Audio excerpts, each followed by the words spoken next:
Lad os tage det som et godt tegn. Han er en benhård fyr, ham der.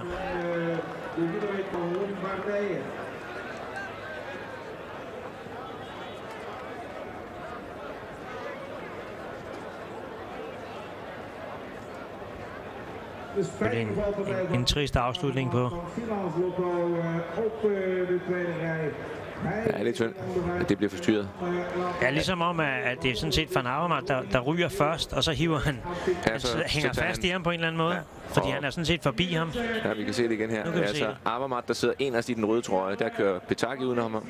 Lige på hjulet af Petacchi, der sidder altså McEwen, og der han ryger med det samme. Altså. Ja. Der er en hældning på vejen. Det ser ud som faktisk næsten, at det er Avermaet, der måske der styrter lidt ind i McEwen.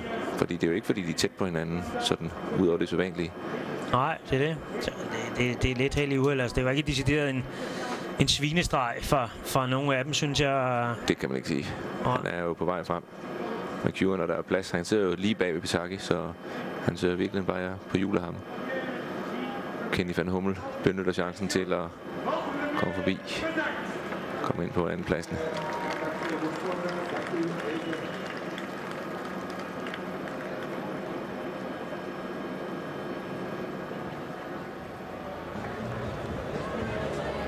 Avermaet får lov til at give sin version af historien. Imponerende, at der heller ikke er sket mere med ham. Altså. Ryger først, og han får faktisk ikke ret mange oven i hovedet. Nej.